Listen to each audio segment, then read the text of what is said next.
Olá, seja muito bem-vindo. Está a começar mais uma edição do Negócios a Norte, um programa de análise económica e financeira do que está a acontecer nas províncias de Cabo Delgado, Niassa, Nampula e Zambésia. São análises feitas pelo nosso comentador residente, pelo Dr. Assif Osman, e hoje o nosso programa começa mesmo com a análise em relação ao comunicado do Fundo Monetário Internacional, desta missão técnica que esteve em Moçambique. Apresentou um comunicado sobre a sua análise em relação ao superendividamento de Moçambique. O que há a reter neste documento, naquilo que foi a conferência de imprensa que eles deram? Boa noite, Floriberto. Boa noite, senhores telespectadores. Parece inevitável voltarmos ao assunto da dívida pública. Exatamente. Semana após semana. É um assunto que está na ordem do dia, como é óbvio. O comunicado do FMI, ao contrário do que se tem dito um pouco pelo país inteiro, não apresentou nada de surpreendente. Quer dizer... Já se sabia que aquilo... Exatamente. Que eles disseram já não era novidade. A missão técnica do FMI vinha a Moçambique para verificar in loco a situação macroeconómica do país e a situação das contas públicas. Não é? Acabou constatando que a situação macroeconómica não é efetivamente das melhores. Acabou constatando que o país se encontra numa situação de sobreendividamento. Portanto, em finais de 2015... Acima de 80%. 86%. O recomendado é cerca 40%. Até 60% em países subdesenvolvidos ainda é aceitável. Portanto, neste momento estamos com um rácio entre a dívida e o PIB na ordem dos 86%. Isto foi até divulgado no comunicado que a missão técnica do FMI emitiu. Portanto, faz recomendações no seu comunicado para que o país adote medidas contracionistas tanto no âmbito fiscal como no âmbito monetário. Faz recomendações para que o país adote medidas de caráter judicial para garantir que haja responsabilização nesta situação atual, mas também faz recomendações no âmbito regulamentar para permitir que a transparência na gestão da coisa pública, a transparência nas contas públicas propriamente ditas, seja aumentada e com isso se evitem situações similares no futuro. Portanto, nada disto é efetivamente surpreendente. Nós temos falado sobre isto semana após semana. Eu admito que houvessem pessoas que achavam que esta visita da missão técnica do FMI ao país era para resolver imediatamente os problemas, mas essas expectativas eram infundadas, se calhar criadas também por alguma estratégia comunicacional desajustada nessa matéria.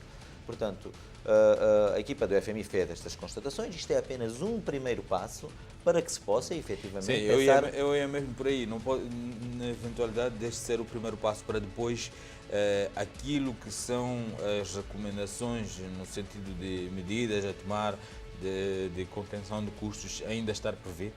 Exatamente, aliás, ficamos a saber agora recentemente que o Governo anunciou que vai apresentar um orçamento retificativo à Assembleia da República no dia 10 de julho, portanto, a data desta filmagem daqui a 10 dias, não é?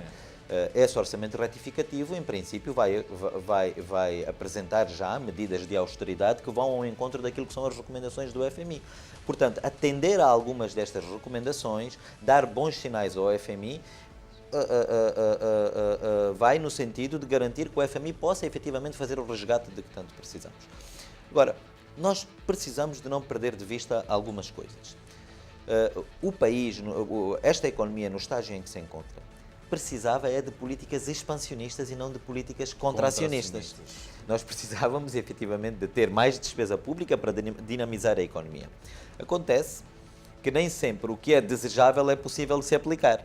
Neste caso, em função da situação de sobreendividamento em que nos encontramos, não vai ser possível promover a despesa pública.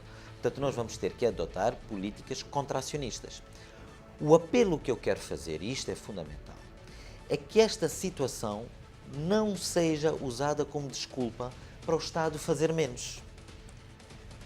Não, mas já foi dito, o Estado já disse que, aliás, se prestaste atenção nas últimas notícias, há um conselho coordenador do Ministério da Cultura e Turismo, penso que está a decorrer, já foi dito que o Festival Nacional que que vai decorrer em Sofala já vai com medidas de contenção.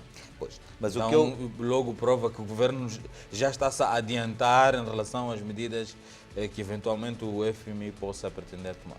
Aliás, o próprio orçamento retificativo vem em resposta a essa necessidade, não é? De facto, de conter ou de reduzir as despesas públicas que estavam previstas para o ano de 2016.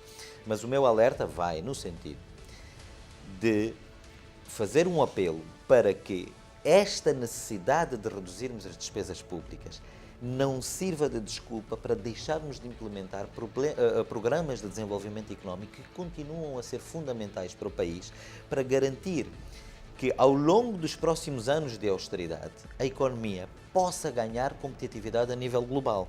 Para quando terminado este período de austeridade nós tenhamos condições, não é, para sermos uma economia que dependa mais da produção interna e menos das importações. O tal apelo que eu faço repetidamente, e não me canso de repetir, de que temos que pensar no pós-austeridade.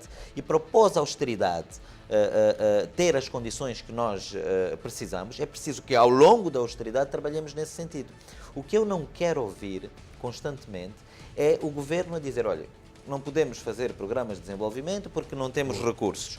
Portanto, há aqui um trabalho conjunto de todas as parcelas da sociedade a fazer-se para que durante este tempo da austeridade a economia se prepare melhor. Que trabalho é esse? No caso dos empresários, no caso da população em geral, alterar completamente a sua mentalidade, passarmos a ter uma cultura de trabalho maior, de dignidade, de luta pelo pão de cada dia, pelo pão do dia a dia, começarmos a ter uma cultura de trabalho maior, de facto, para que possamos produzir mais. Isto por parte da população em geral e por parte do empresariado. Por parte do governo, acho que devia se preocupar em importar da gestão privada alguns princípios de gestão que se baseiam em eficiência, em racionalização de recursos, para conseguir, com menos recursos, fazer muito mais. Portanto, este problema que nós temos de ter menos recursos disponíveis tem que ser transformado numa oportunidade para o Estado aumentar a sua capacidade de fazer as coisas eficientemente e com menos desperdício de recursos. Portanto, agora, embora tenhamos menos recursos, temos que ser capazes de fazer mais. Temos que garantir que os programas de desenvolvimento, os poucos que existirem, tenham efetivamente resultado. Temos que garantir que, por exemplo, o Fundo de Desenvolvimento Distrital, os tais, os vulgos 7 milhões, comecem a ser aplicados com mais sucesso. Temos que garantir que o Fundo Catalítico de que falamos aqui num programa passado seja aplicado com sucesso, que as ideias para as quais esses programas foram concebidos acabem se concretizando efetivamente sem desperdícios. Se conseguirmos fazer isto, ao longo destes 7 ou 8 anos, teremos criado na nossa economia valências que nos permitam aumentar a competitividade. Para que o governo seja capaz de aumentar a sua eficiência, nós temos que alterar significativamente a nossa cultura governativa, a nossa cultura de governação. Nós temos que ter, já disse isto num outro fórum de debate, nós temos que ter vereadores, temos que ter diretores provinciais, temos que ter ministros que estejam mais concentrados no seu papel executivo para que possam acompanhar de perto a implementação de programas de desenvolvimento, para que possam monitorar de perto, para que possam pôr ao serviço do seu país, ao serviço do país as suas competências e valências técnicas, ao invés de estarem, por exemplo, dedicados a trabalho político, a propaganda política. Portanto, nós temos que alterar um bocadinho esta nossa cultura de governação. O trabalho político tem que ficar a cargo, por exemplo, do chefe de Estado, que é a figura que foi eleita e a quem o povo confiou a missão de nomear um executivo. Correto? Esse papel político tem que ficar reservado ao chefe de Estado e, eventualmente, aos representantes diretos do chefe de Estado em cada província, como os governadores provinciais, não é? Os diretores provinciais, os vereadores, os ministros têm que estar a trabalhar e a desempenhar o seu papel executivo para terem tempo, de facto, para chegar a todo lado. Portanto, isto é um apelo que eu faço. É muito, muito, muito importante que a questão de falta de recursos não seja utilizada como desculpa para o Estado passar a fazer menos. Em relação a este comunicado do Fundo Monetário Internacional, esta missão veio e regressou naturalmente, olhando para aquilo que tem acontecido em outras ocasiões de emissões do Fundo Monetário Internacional, eles seguramente vão voltar com outras missões, já se calhar com pacotes mais direcionados do tipo de medidas que o Estado tem que tomar. Aliás, parte delas, eventualmente, que eu queria que comentasse um pouco, é que o Governo já partilhou com a Assembleia da República também, né? Com os deputados. Se calhar começaríamos por aqui, Acif. O Governo partilhou este comunicado do FMI com a Assembleia da República. Que sinal estamos a mostrar? Pelo menos estamos a recuperar alguns erros do passado. Sim, estamos a começar a dar indicações ao país daquilo que se avizinha, né? Estamos a preparar as pessoas para os tempos de austeridade que sim, mas também olhamos pelo facto de há ainda uma reclamação das dívidas terem sido contraídas à margem das decisões da Assembleia da República. Esta foi uma grande reclamação e agora o Governo foi ao Parlamento dizer que, bom, a missão esteve aqui e as concessões foram essas, vem aí um pacote de medidas de contenção. Pois é, exatamente isso. O Governo está a tentar dar um sinal de transparência. Exatamente, está a tentar dar um sinal de transparência tanto internamente como para os credores internacionais e para as instituições de Bretton Woods. Portanto, está a dar um sinal de que pretende melhorar a esse nível, né? E isso é naturalmente de se saudar. Agora, o que o Governo foi informar à Assembleia da República é que se avizinham tempos de austeridade, de contenção de despesas. Vão ser exigidos grandes sacrifícios ao povo moçambicano. Aliás, vimos a antiga Primeira-Ministra, a doutora Luísa Diogo, em fóruns internacionais, digamos, já a fazer esse alerta. O povo moçambicano vai ter que se submeter, de facto, a um grande sacrifício nos próximos anos. Mas não é preciso garantirmos que esse sacrifício não seja em vão. Sim.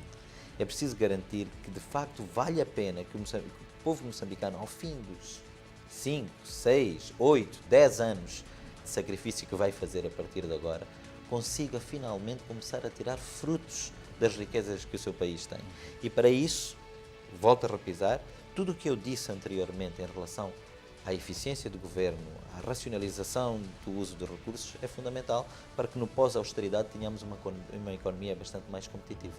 Falando de riquezas, Acif, bom, vamos direto a... Há uma notícia que ficamos a saber, bom, de um lado com alguma amargura, mas também com alguma satisfação. A ENAI, a empresa que vai explorar os hidrocarbonetos, que vai operar na bacia do Rovuma, tem a licença para explorar e processar o material, processar os recursos no alto mar. Bom, isto não soa muito bem digamos, ao cidadão, né? Porque fica-se aqui com a percepção de que retira-se uma oportunidade de crescimento económico, de oportunidades de emprego, de oportunidades de desenvolvimento económico, também se pode dizer. Como é que viste esta questão? Que análise merece disto? Não, portanto, a ENI obteve a licença para usar floating, a chamada floating LNG, portanto, é uma unidade flutuante de produção de gás natural liquefeito. Esta é uma solução tecnológica relativamente nova, não é? Inclusive com pouca experiência de implementação no mundo, que permite que o gás seja efetivamente processado no alto mar, ao invés de ser canalizado para a terra, para o processamento ser feito a posteriori na terra. Portanto, esta solução tecnológica foi muito bem-vinda porque representa grandes poupanças de custos para as empresas exploradoras. Mas é bem-vinda para quem? Bem-vinda para a ENAI ou bem-vinda para... É bem-vinda, primeiro, para as empresas que exploram, porque o custo de exploração torna-se bastante mais acessível. Sim. Mas eu acho que é, sobretudo, bem-vinda para situações em que a localização dos jazigos de gás seja de tal forma distante da costa que o investimento num pipeline, não é, para fazer o transporte do gás para a terra torne inviável a exploração desse gás. Portanto, quando esta tecnologia foi, descoberta, não é? Começou a ser possível pensar-se em exploração de jazigos de gás que anteriormente eram pura e simplesmente inviáveis. Quanto à aplicação desta tecnologia em jazigos de gás cuja localização não seja tão distante da costa, eu tenho as minhas dúvidas sobre a validade ou não do uso desta tecnologia. Isto porque é preciso levar em conta que as unidades flutuantes de produção de gás chegam ao país já completamente prontas a operar. O que significa que nós perdemos a oportunidade de beneficiar com a dinâmica que o processo de investimento na construção da unidade produtora normalmente traz ao país. Portanto, teremos menos uso de mão de obra local, menos envolvimento de empresários locais no processo da construção. Isto, naturalmente, não pode ser bem-vindo. O que eu espero, e não conheço profundamente os termos de negociação entre o Governo e a INAI, que o Governo tenha sabido acautelar esta situação no sentido de exigir da empresa produtora benefícios adicionais, seja em termos fiscais, seja em termos de atividades de responsabilidade social para essa empresa, que compensem essa perda de benefícios pelo facto de a unidade produtora não ser construída em terra. Mais ainda, espero muito sinceramente que estejam criadas as... Sim, assim, nós estamos aqui numa situação de um peso com duas medidas. Temos já a ENAI, mas também temos a Anadarko como operadoras quase que da mesma área de exploração. A Anadarko já avançou que vai construir uma planta em terra de processamento na Península da Funge, e a ENAI tem este benefício, digamos assim, de construir ou de fazer a exploração em alto mar. Pois era precisamente aí que eu ia chegar, quer dizer, espero que o Governo tenha criado as condições para que este licenciamento à INAI não abra um precedente que legitime a Anadarko a vir pedir exatamente a mesma coisa. Sim. Portanto, aí teríamos duas explorações de gás com menos benefícios no que respeita à fase com menos benefícios para os empresários e as populações locais no que respeita à fase de investimento propriamente dito. Agora, a expectativa que eu tenho é realmente que o Governo tenha sabido acautelar nessa matéria, que tenha pedido à INAI compensações mais do que suficientes para compensar esta situação. E que por via disso a Anadarko se veja desencorajada a enveredar pela mesma via. Mas isso abre espaço assim, para desconfiança, digamos assim. Vamos lá ver. Deixa eu tentar explicar o meu ângulo de visão. Se a ENAI vai compensar o Estado porque vamos perder as oportunidades em terra, vai compensar o Estado eventualmente com medidas fiscais, e a Anadarko faz uma planta em terra com todos os benefícios que isso pode trazer, é mais fácil as populações retirarem benefícios diretos, sentirem-se beneficiadas com o investimento que a Anadarko vai fazer, que é em terra, do que esse da ENAI, que é floating. Então, aí é verdade que a ENI entrega o dinheiro ao Governo e o Governo depois faz a redistribuição. Eventualmente, estamos aqui a especular.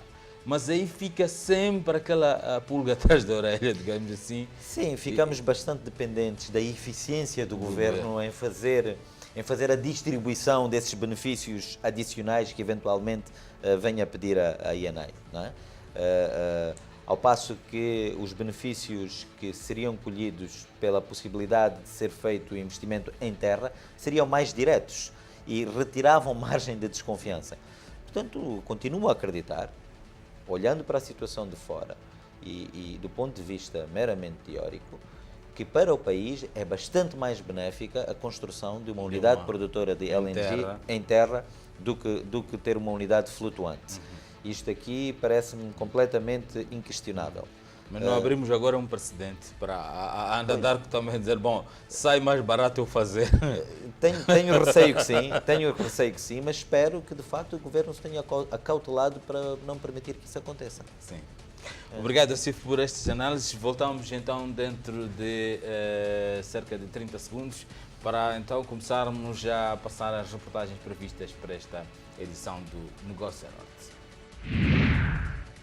Voltamos então para continuar com esta edição do Negócio da Norte e é a altura de passarmos já as reportagens previstas para o dia de hoje. E a primeira dá conta que os municípios e a Autoridade Tributária de Moçambique procuram, digamos, estratégias para melhorar aquilo que é o desempenho na coleta de receitas pelos municípios. Vamos então a esta reportagem do jornalista Elísio Setimar. A pretensão de melhoria dos níveis de coleta de receitas nas autarquias do país foi dada a conhecer pelo presidente da Associação Nacional dos Municípios de Moçambique, Tagir Karim. O governo já vai dando sinais de que os municípios precisam de alguma robustez, precisam de caminhar para a sua autossustentabilidade. Mas, a par disso, nós precisamos saber como é que nós poderemos operacionalizar isso. E nada mais melhor que termos a autoridade tributária conosco para nos instruir como é que nós poderemos operacionalizar, sem ferir nem sobrecarregar os principais contribuintes. E temos adiantado bastantes ferramentas boas, para além de algumas equipas multissetoriais já criadas dentro da Associação Nacional dos Municípios e Autoridade Tributária, que refletem sobre vários assuntos. Então, nessa nossa reunião, vamos ter a oportunidade de termos essas duas equipas juntas para nos apresentar o que já avançaram até nesse momento e ver aquilo que pode ser implementado hoje, amanhã, porque nós também temos noção clara de que as coisas vão acontecendo de forma paulatina. Falando à margem da primeira sessão extraordinária do Conselho Nacional da Associação dos Municípios, o presidente do órgão e edil da cidade de Maputo deu a conhecer que a Autoridade Tributária de Moçambique foi receptível em relação às preocupações apresentadas. Nós, por exemplo, tivemos a ver e um presidente do município dizia que quanto ao pagamento do imposto pessoal autárquico, a lei diz que usa-se o critério do salário mínimo mais alto. Mas o salário mínimo mais alto hoje é para as instituições financeiras.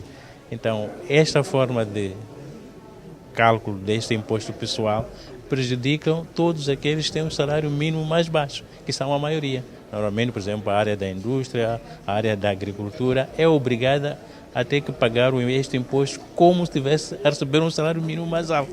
Dou-lhe um exemplo, se o salário mínimo mais alto é de 8 mil no banco, mas nos outros setores de atividade o salário mínimo é 2.700 ou 3. Então estamos a dizer, a pessoa que ganha 3 ou ganha 2.700 tem que pagar este imposto como se estivesse a ganhar 8, o que é injusto. Então, e sobre isto, nós, os municípios, temos esta sensibilidade e estamos a fazer propostas para a autoridade e a autoridade, felizmente, também concorda conosco em relação a este aspecto. Um outro exemplo que é uma dificuldade que é solúvel, hoje o desconto deste imposto é feito por locais de trabalho, mas os municípios têm categorias, já que os municípios de categoria A, categoria B, C e D. Então, o trabalhador pode declarar que vive numa zona D para pagar mais baixo do que o da categoria A, ele vivendo na categoria A. E como que isso se resolve? Então, é um desafio que é colocado e é um exemplo daquilo que estamos a discutir com a autoridade. Os participantes da sessão são otimistas com relação aos frutos da reunião no que tange à melhoria da coleta de receitas. Sabemos muito bem que a cobrança de taxas de impostos é um calcanhar daqueles para os municípios. Os munícipes ou aqueles que são os contribuintes não honram com aquilo que é a expectativa que os municípios têm, mas aqui foi dado um passo muito largo, que um conselho que foi dado a nível de todos os municípios para poder sermos unânimes com os contribuintes. Em cima da praia, nesses últimos anos, estamos a notar um crescimento assinalável com relação àquilo que são as cobranças de impostos, para além daquilo que a autoridade tributária descentralizou aos municípios ao nível do nosso país. Então acreditamos que com o esforço conjugado entre a autoridade tributária, entre os municípios, acredito que podemos atingir os nossos objetivos. A próxima sessão do Conselho Nacional dos Municípios ainda não tem data marcada, porém, sabe-se que terá lugar na cidade de Tete. E na tentativa também de melhorar a coleta de receitas municipais, há uma iniciativa a destacar. Foi feita pelo município de Nampula. Foi construído um shopping do povo. É uma infraestrutura para tentar retirar os vendedores de rua, com duas vantagens, com dupla vantagem. Não só retirar os vendedores de rua para manter as ruas limpas e, digamos, mais utilizáveis, mas também para permitir que o município tenha, digamos, um ponto específico de coleta das suas taxas municipais. São no total 400 bancas com capacidade para albergar cerca de 1.000 vendedores ambulantes. 4,5 milhões de meticais foi o valor investido pelo município numa parceria público-privado para a viabilização do projeto. Para o edil de Nampula, a entrega deste estabelecimento comercial vai melhorar as condições de exposição de produtos destes comerciantes que anteriormente exerciam o seu negócio em condições deploráveis e sem a observância das regras básicas de higiene. Segundo a Muran, com o envolvimento dos munícipes e população em geral na mobilização de vendedores de rua para o shopping do povo, a prática do comércio informal nos passeios da urbe poderá acabar. Então eu peço que todos nós possamos ir mobilizando a comunidade, que já temos o shopping, já temos lugar para o exercício de venda, que é o que eles fazem nas ruas. Então não há motivos para nós estarmos nas ruas, correndo riscos até de atropelamentos, de chuva e do sol. Temos essas condições. Portanto, para mim, hoje já acabou. E espero que toda a sociedade possa avançar mobilizando os concidadãos nossos, vendedores de rua, para que venham aceder a estes espaços. Os beneficiários louvaram o gesto do Conselho Municipal e dizem que neste shopping as condições de higiene e segurança estão criadas. Sinto-me feliz por a entrega deste mercado. Antes vendíamos na rua, de qualquer maneira, perdíamos muita coisa, sem recuperação. Estou a me sentir feliz, a pensar que é o primeiro dia, ainda não recebemos de clientes, não sei se já entrará o movimento. Dá me sentir feliz. Os tempos anteriores realmente era uma situação muito complicada. Assim que temos um mercado condigno, eu estou muito satisfeito porque já tenho espaço para exercer minhas atividades. A entrega deste estabelecimento comercial, denominado Shopping do Povo pelo Conselho Municipal de Nampula, insere-se nas celebrações do 41º aniversário da Independência Nacional. É sempre um esforço para tentar melhorar a coleta de impostos e, como vimos na primeira reportagem, o Governo já avisou os municípios que precisam de encontrar alternativas com vista a, digamos, a reduzir aquilo que é a transferência que o Estado faz para os municípios. Assim, vimos estas duas reportagens. Há aqui um esforço que se liga um pouco com tudo que estivemos a falar na primeira parte, relativo à situação fiscal e tal, tentativas de melhorarmos a coleta de impostos. O que análise fazes em relação a estes esforços que estão a ser feitos? Bom, a questão de termos autarquias financeiramente autónomas no país é uma realidade relativamente nova. Eu não gosto muito de usar este argumento da juventude do nosso país, até porque acredito que o nosso país vai sendo cada vez menos jovem e que está na altura de parar de usar esse argumento para algumas ineficiências, mas a verdade é que não tem havido capacidade para transferir da autoridade tributária para as autarquias esta capacidade de cobrança de impostos. Falo de capacidades a nível de infraestrutura, mas também capacidades a nível de competências, para perceber como é que funcionam os impostos autárquicos, quem é a base tributável, como é que devem ser cobrados, até em que períodos devem ser cobrados. Todas estas valências e competências têm sido transferidas muito lentamente da autoridade tributária para os municípios. Acho que esta reunião da Associação Nacional dos Municípios, que envolve também a autoridade tributária, vem no sentido de colmatar essa lacuna, e acho que vem em boa hora, porque realmente temos que reduzir o consumo de recursos por parte dessas autarquias ao Orçamento Geral do Estado, até para fazer face às políticas de austeridade que se avizinham. Sim, que vêm por aí. Portanto, é preciso, de facto, exercer alguma pressão sobre os municípios para que, de facto, se possam rodear deste tipo de competências Deixem de e se para que estejam acomodar dependentes, em exatamente, função que das estejam dependentes transferências da do autoridade tributária e das transferências do Estado. Relativamente ao shopping do povo, tu referiste muito bem que é uma forma de facilitar a coleta de impostos, mas também de beneficiar a aparência da cidade. Quer dizer, não fica bem termos vendedores de rua espalhados pela cidade e em todos os cantos. Agora, há mais uma coisa, para além de facilitar do ponto de vista logístico a coleta de impostos, aumenta a moral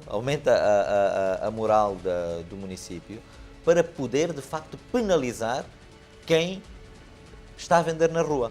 Sim. Porque antigamente havia sempre o argumento de que não há espaço, por isso é que nós vendemos na rua, nós precisamos de sobreviver, e tinham razão as pessoas. Portanto, o município de Nampula dotou a cidade de uma infraestrutura que permite que as pessoas não tenham que vender nas ruas. E agora fica com argumento suficiente para, se for necessário, usar medidas coercivas para tirar as pessoas da rua. Neste momento já tem mais moral para fazer isso, porque de facto pôs à disposição dos vendedores uma infraestrutura que lhes permite, enfim, fazer as suas vendas nessa infraestrutura. Ok. Assif, o outro tema previsto para hoje em relação a uma decisão do governo há pouco tempo em relação à viabilização do serviço de cabotagem, a navegação de cabotagem. A utilização dos portos nacionais passou a ser a custos relativamente mais baixos. Vamos então ver esta reportagem para depois fazermos um comentário, porque eu queria então perceber de ti, porque na verdade a cabotagem não esteve proibida. O que estava a acontecer eram os preços que eram proibitivos. Penso que dá para perceber isto, mas vamos então ver esta reportagem do jornalista Carlos Gastel. Quase todos os bens e produtos comercializados na província de Cabo Delgado chegam a Pemba exclusivamente carregados em transportes terrestres, forçando assim a subida de preços para o bolso do cidadão. A título de exemplo, um contentor de carga de 40 pés, transportado da capital do país, Maputo, com destino à cidade de Pemba, chega a custar mais de 250 milhões de meticais, um valor apontado por principais atores econômicos da província de insuportável. Aliás, Osman Yacoub, um dos destacados empresários da cidade de Pemba, fala de prejuízos em 6% da sua economia nos últimos meses, no qual aponta como uma das principais causas o conflito armado que se registra na região centro do país. Neste caso concreto, o transporte das mercadorias para via marítima oferece maior segurança e custos reduzidos. Neste momento, para transportar um contentor de 20 pés de Maputo para Pemba, está-nos a custar qualquer coisa que oscila entre 170 e 250 mil meticais, com todos os riscos de transporte que isso comporta. Neste momento, os caminhões, devido às colunas militares, estão a levar 6, 7 dias a chegar a Pemba. Mesmo assim, o Conselho Empresarial em Cabo Delgado diz que os bons dias virão com a implementação efetiva da cabotagem no país, que em parte vai reduzir custos no transporte, como também na segurança da mercadoria destinada para trocas comerciais. Tenhamos só em atenção às taxas que cobram os operadores portuários para desembaraçar as mercadorias, mas penso que sempre é mais barato que o transporte terrestre. E neste momento podemos dizer que o transporte terrestre não tem concorrência, mais com essa situação que existe. Então eu penso que será muito bom, será vantajoso para o consumidor, porque já poderá, com menos valor, adquirir mais produtos e o negócio vai melhorar. A boa nova chega numa altura em que os serviços de cabotagem em Cabo Delgado estão paralisados há cerca de 10 anos. O reatamento da cabotagem é bem-vinda. A situação do país não é a desejável. Penso que o fluxo de mercadorias baixou de uma forma drástica, mas de qualquer das formas, prepararmos-nos para o futuro desde já é uma boa iniciativa, e eu penso que o aproveitamento desta autoestrada, que é uma dádiva da natureza, é um bem essencial e vai alavancar toda a economia do norte do país, desde que os fluxos de mercadoria se consigam reativar, porque neste momento as vendas baixaram drasticamente e, por tabela, também as operações de compra e venda de mercadorias. Vai trazer mais uma alternativa em termos de transporte para fornecer a cidade de Pemba, porque antes dependíamos só de transportes terrestres e com os problemas que estão a haver no caminho, tem sempre ficamos sempre com um pé atrás, né? Porque também tememos pela segurança da nossa mercadoria, dos transportadores. E agora com o transporte marítimo, além de ser mais barato, é mais seguro. Recorde-se que a notícia sobre a aposta no serviço de cabotagem para o transporte de mercadorias no país foi anunciada pelo Governo Central na última terça-feira. Voltamos então para os comentários e análise aqui do nosso comentador residente, Dr. Assif Osman. Assif, esta reportagem abre aqui um espaço para uma análise em relação digamos, a esta satisfação dos empresários que vimos aqui a mostrarem, digamos, que a utilização da autoestrada número 0 vai trazer ganhos significativos para o cidadão, aquele que tem que no fim comprar uma barra de sabão, queria o teu comentário. Eu estou a perceber onde está o teu riso, mas prefiro. A frase autoestrada número 0 tem direitos de autor. Pronto, naturalmente que vimos com muito apreço a reativação da cabotagem. Quando falo em reativação, não é propriamente porque a cabotagem estivesse proibida, é porque de facto os custos de manuseamento cobrados pelos portos e caminhos de ferro eram proibitivos. Né? Parece-me que estão criadas as condições com esta nova negociação para que a cabotagem passe novamente a ser viável em termos económicos. É preciso perceber que nós temos que garantir as ligações entre o país. Ligações em termos de transporte de passageiros, mas também em termos de transporte de mercadorias. Isto é fundamental. Infelizmente, neste momento, temos mais uma razão para tornar a cabotagem fundamental, que tem a ver com as dificuldades de circulação terrestre no país. É preciso garantir que se tomem medidas. Estas são as primeiras medidas. É preciso garantir que o custo de transporte marítimo também seja competitivo. Quer dizer, nós não podemos ter o custo de transporte marítimo mais ou menos ao mesmo nível a que se encontra o custo de transporte terrestre neste momento. Né? O custo de transporte marítimo tem que ser mais barato e tem que ter a frequência desejável. Isto é, nós não podemos ter só, por exemplo, um navio. Isso pode ser um começo, não digo que não, mas temos que criar as condições para termos muito mais do que um navio por mês a vir de Maputo para Pemba. Porquê? Porque para além do custo de transporte há outras questões. Se nós tivermos apenas um navio a vir de Maputo para Pemba, significa que os comerciantes, que as empresas têm que fazer estoques mais altos para garantir o fornecimento de produtos e disponibilidade de produtos durante longos períodos de tempo. Isto significa mais investimentos em capital circulante, implica mais custos e tudo isso. Portanto, é com muito apreço que vemos esta reativação da cabotagem. Esperemos que ela não fique apenas no papel e que tenhamos muito brevemente navios a virem para Pemba provenientes de Maputo, da Beira, de Nacala, inclusive. Esta grande preocupação digamos, sobretudo para os empresários das províncias de Cabo Delgado, Nampula, Niassa e Zambésia. Teria impacto sobretudo para imaginemos, para quem vive no Niassa, as coisas tendem, neste momento, obrigatoriamente têm de vir por via terrestre até Nampula e depois segue de comboio ou aquela operação toda, depois de comboio tem que seguir de Quamba até Lixinga porque a linha ainda não está boa. Então fica uma operação complicada. Isto traria mais vantagem para o pessoal que vive nesta região do país? Sem dúvida nenhuma. Quer dizer, sem dúvida nenhuma. Temos uma costa que tem que ser aproveitada.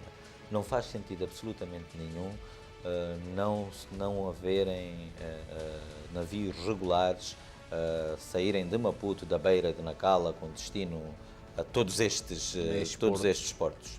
Quer dizer, não faz sentido absolutamente nenhum. A frequência qual seria? Atenção que é preciso também garantir, porque mesmo nos tempos em que haviam navios a saírem de Maputo para Pemba, sempre se colocou a questão do custo excessivo no transporte de contentores. Eu cheguei a fazer esta comparação na altura e o preço de transportar um contentor de Maputo para Pemba era quase o mesmo que transportar um contentor da China para Nacala. Portanto, esta situação tem que ser ultrapassada. Não podemos ter estes custos proibitivos de transporte, porque essa é mais uma razão, se calhar, para tornar mais atraente para as economias do norte do país importar produtos do que ir buscar a Maputo. Sim. Percebe? Como o custo de transporte da China para Nacala, por exemplo, é o mesmo que o custo de transporte de Maputo para Pemba, e as economias como a China têm preços bastante mais competitivos do que os que são praticados pelas indústrias locais, até compensa mandar vir os produtos da China, pagar os direitos aduaneiros e mesmo assim temos preços mais competitivos. Portanto, temos que resolver a questão do custo de transporte. Esta reativação da cabotagem é um primeiro passo, mas faço votos para que não nos fiquemos por aqui. Assim, vamos agora à entrevista com o governador de Nampula e voltamos já para os teus comentários.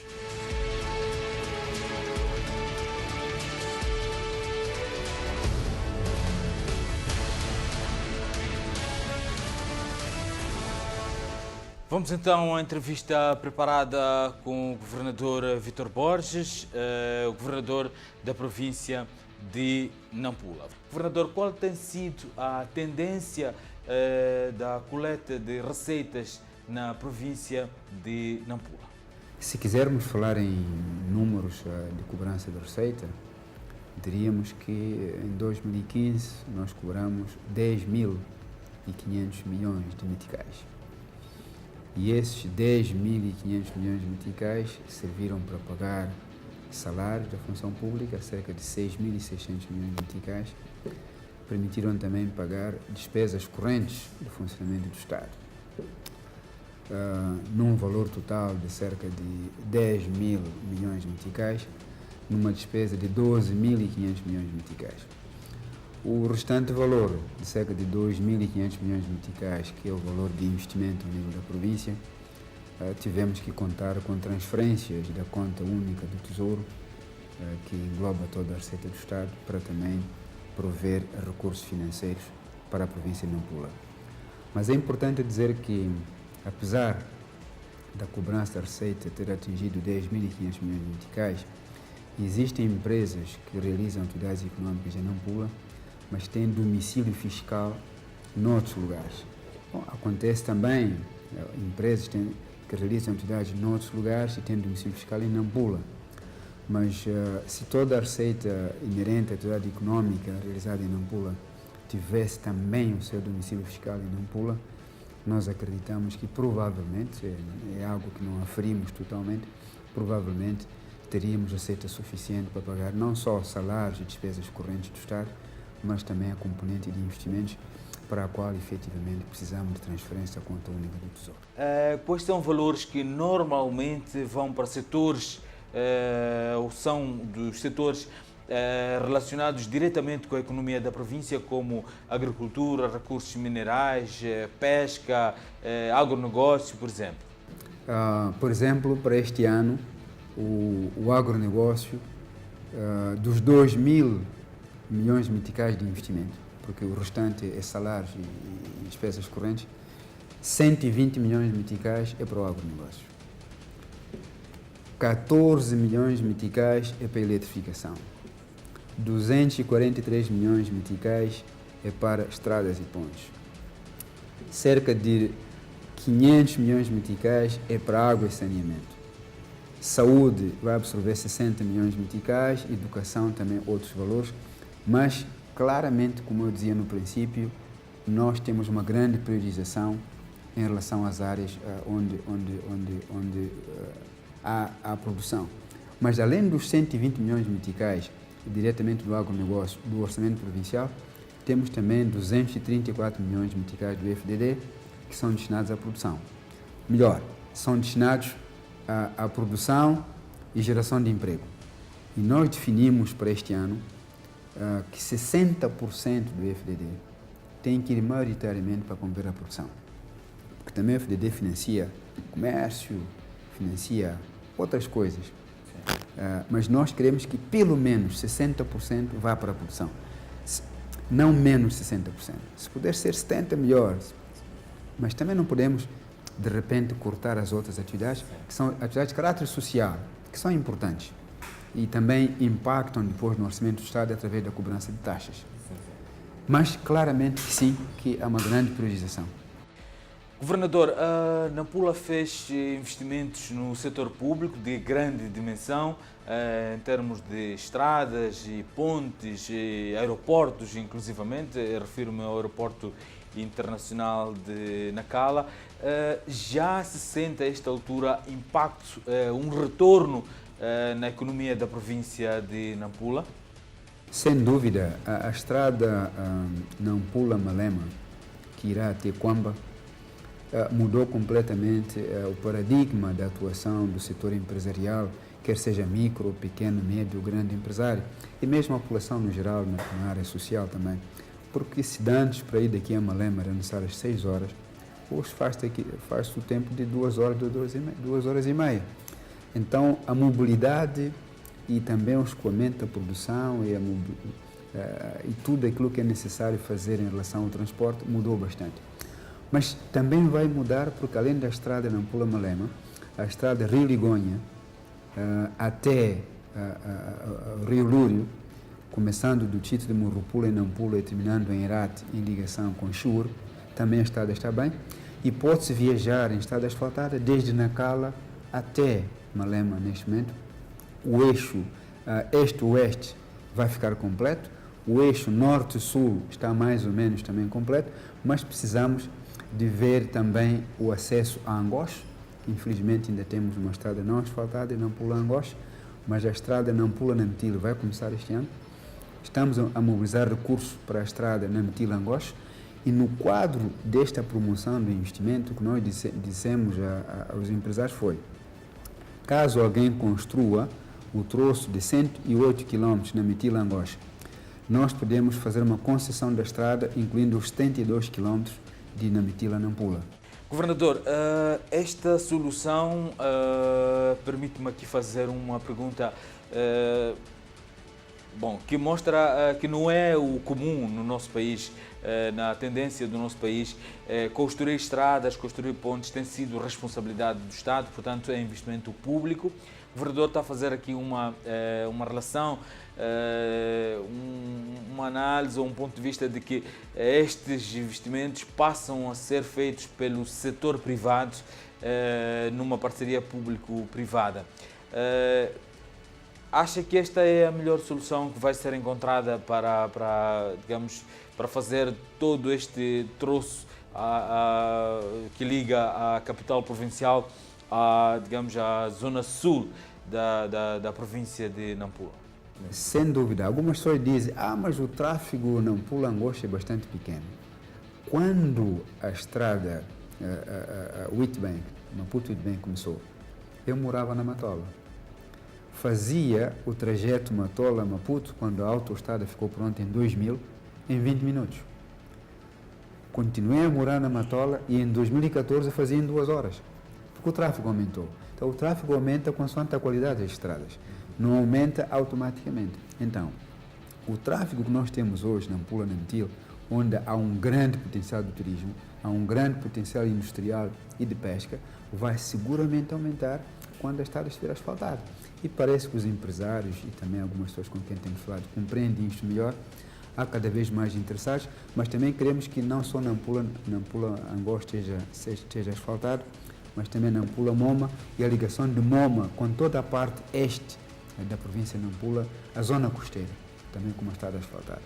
Governador, esta questão do início das atividades de prospecção e pesquisa de hidrocarbonetos na zona de Angoche pode justificar alguma pressão que deve ser feita para asfaltar a estrada que liga Nampula aos distritos da Zona Sul, não só a questão de Angoche, mas também Moma e os outros distritos, Mujinqual? Pode ser esta, a razão que justifica alguma pressão e alguma corrida para fazermos esta estrada com maior brevidade? Tem mais uma razão para nós afirmarmos que o tráfego vai aumentar, porque grandes empreendimentos poderão vir a nascer e deverão vir a nascer em Angola, com a questão do gás e petróleo, que vai começar a sua prospecção nos próximos tempos, e a exploração também poderá acontecer, turismo, pesca, agricultura. Angola, juntamente com Larde, Moma, Mujinqual e Liupo, vão ser os grandes produtores de arroz nos próximos tempos. O nosso subprograma de agronegócio vai fazer com que Nampula, que produz atualmente 8 milhões de toneladas, que é a produção esperada para este ano, de culturas diversas, poderá passar a produzir 10 a 12 milhões de toneladas nos próximos tempos, com o aumento substancial da cultura de arroz, da cultura de milho, soja, mandioca e hortícolas. E aquela região de Moma, Angoche, Larde, Liupo e Mujinqual vai produzir muito arroz, muita mandioca, recursos minerais, turismo, pesca em grande quantidade. Inclusive estamos a pensar em construir um porto para pesca e cabotagem em Angoche, o que significa que o movimento vai ser muito grande. Então, estrada em terra, como temos agora, já não é o mais conveniente. É preciso asfaltar. Se não há recursos públicos suficientes, e temos algumas dificuldades, reconhecemos isso, vamos fazer parcerias público-privadas, naturalmente com portagem, vai ficar um pouco mais caro viajar, mas compensa porque as condições serão melhores. Voltamos então para os comentários em relação à entrevista do governador Vítor Borges. O governador da província de Nampula apresentou números com propriedade, apresentou, digamos, aquilo que é a visão, a filosofia de desenvolvimento e de crescimento da província de Nampula. E um dos pontos significativos a reter é a questão da visão sobre as parcerias público-privadas, portanto, aquilo que seria a transferência daquilo que nós hoje conhecemos como investimento público a passar para o privado e mesmo daí poder tirar benefícios. Asif, vimos aqui uma entrevista longa com o governador de Nampula. Quais são os pontos que achas importante reter e partilhar aqui com os telespectadores? Bom, primeiro tenho que destacar a sobriedade e a firmeza com que o Sr. Governador respondeu às perguntas sem qualquer tipo de hesitação. Consegui ver isso pelas imagens e também pelo que tu me relataste quando estiveste presente na entrevista. Portanto, este grau de envolvimento do Governador da província, este grau de conhecimento que ele revela é naturalmente de se saudar, independentemente de aqui ou ali não concordarmos com opções específicas de política. Mas saúdo realmente este grau de envolvimento, acho que é um exemplo para todos os governadores da província. Vi que ele nem sequer precisava de se referir a papéis para falar dos números com tanta firmeza e com tanto grau de conhecimento. Pronto. Em relação ao conteúdo da entrevista em si, há aqui 2 ou 3 pontos que eu gostava de realçar. O primeiro tem a ver com o facto de aparentemente existir em Nampula uma listagem específica de projetos e áreas de investimento que se pretendem promover. Portanto, parece-me que, havendo um investidor interessado em ir para a província de Nampula, terá ao seu dispor uma lista de atividades e de localizações específicas para investimentos a serem efetuados. Isto vai um pouco ao encontro de uma ideia que defendemos aqui no nosso programa, já não me lembro exatamente em que altura, uma ideia que tinha a ver com o facto de as províncias precisarem de desenvolver um master plan económico. Um master plan. Eu não tenho a certeza se esta lista de investimentos que tem sido usada para a divulgação e para a promoção do investimento na província de Nampula, se tem o nível de detalhe que nós defendíamos, mas fico bastante contente por saber que pelo menos esta ideia está a ser implementada pelo governo da província de Nampula e gostava imenso de ver a ideia não só mais aprofundada, mas também replicada noutras províncias. A segunda questão que eu gostaria de realçar, e que de certa forma tu referiste na introdução que fizeste há bocadinho, é esta disponibilidade e vontade do governo da província de Nampula de promover parcerias, as chamadas PPPs, né, as parcerias público-privadas, para garantir que a falta de recursos com que nos confrontamos neste momento, não sirva de justificação para não se fazerem determinados investimentos que são considerados fundamentais na área de estradas, na área de saúde, água e saneamento, educação, enfim, nestas áreas que são tipicamente públicas. Agora, gostava de clarificar aqui uma série de coisas. Eu não acredito muito, por exemplo, em construir estradas em que hajam custos adicionais para o utilizador, como as portagens. Eu sei que isto é uma opção um bocado usada pelo mundo fora, mas não concordo. Não concordo principalmente quando não há estradas alternativas para o mesmo percurso. Isto é, havendo estradas alternativas, pode sempre dizer, olha, quem não quer pagar a portagem pode usar a estrada alternativa, não é? Mas isso que é não mais lenta. Mas isso não retira a concorrência, digamos, e pode retirar a possibilidade de retorno desses investimentos em curto prazo, digamos assim, ou em prazos aceitáveis. Havendo estradas alternativas, como eu dizia há bocado, mesmo sendo elas mais lentas, sendo elas, não tendo elas a mesma qualidade, não é? Pelo menos dá ao utilizador a opção de, olha, não quer pagar a portagem, então vai usar a estrada que tem menos qualidade. Em vez de chegar ao destino em 2 horas de tempo, vai chegar em 4 horas, vai chegar em 5 horas, vai chegar a 6 horas. Quer um bocado mais de comodidade, usa então a estrada em que se paga a portagem. Mas quando não há estradas alternativas, quando aquela é a única estrada de acesso, eu não concordo muito com o pagamento de portagens, porque o povo já paga impostos precisamente para ter acesso a este tipo de infraestrutura, para ter acesso a estradas. Nesses casos em que não há estradas alternativas, eu defendo opções como as SCUTs, que são sem custos para o utilizador. Portanto, continua a ser uma parceria público-privada, o governo continua a não ter que fazer o desembolso avultado e inicial de capital para construir a infraestrutura, né? Pede a colaboração de um privado para o fazer, mas é o governo que arca com os custos de utilização dessa estrada. Só que ao invés de ter que fazer um investimento inicial avultado, vai deferir os pagamentos que tem que fazer ao longo do tempo. Mas é uma ideia extremamente válida, é uma boa forma de ultrapassarmos a nossa falta de recursos e, naturalmente, que é outra coisa que eu tenho a saudar. O terceiro ponto, se me permites mesmo para terminar, porque a entrevista com o Sr. Governador foi suficientemente exaustiva e merece que eu faça poucos comentários em relação a ela, mas há um terceiro ponto que eu gostava de reter.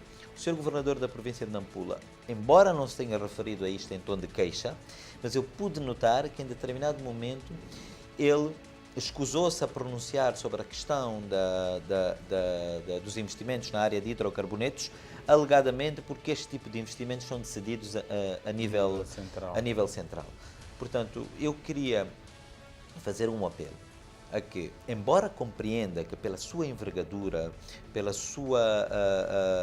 pelo seu impacto na economia, determinadas decisões tenham que ser tomadas a nível central, eu compreendo perfeitamente isso, eu acho que elas nunca devem ser tomadas sem um envolvimento forte das autoridades locais. Porque é impossível pedir-se a governadores provinciais, a diretores provinciais, a administradores de distrito, que façam um bom trabalho, se eles não estiverem a par de tudo o que vai acontecer nas suas zonas territoriais, envolvidos e não estiverem a par daquilo que vai acontecer na sua zona territorial. Sim. Portanto, é o caso que o governador disse que não tem informação detalhada, sabe aquilo que nós sabemos, que a imprensa vai divulgando, são rumores, que vai começar a exploração, ou melhor, a pesquisa de hidrocarbonetos na zona de Angoche. Aliás, que também uma das minhas perguntas é se esta atividade toda já seria uma pressão para justificar todo o investimento que se vai fazer, que se pretende fazer na área de estradas para esta zona. Exatamente. Okay. Portanto, o envolvimento, como dizias há bocado, o envolvimento dos governadores provinciais em todas as decisões que dizem respeito às suas províncias é fundamental e penso que conseguimos sentir alguns sinais na preocupação excessiva que existe com o distrito de Angoche conseguimos sentir alguns sinais de que há uma tentativa de preparar as infraestruturas para receber um investimento avultado, provavelmente na área de hidrocarbonetos. Termina aqui mais uma edição do Negócios a Norte. Voltamos de hoje a 15 dias com outros temas de reportagem sobre a economia e finanças nas províncias de Nampula, Cabo Delgado, Niassa e Zambésia. Vamos também dar-lhe, divulgar algumas oportunidades de negócios aqui no programa Negócios a Norte. Então, até lá, fique bem.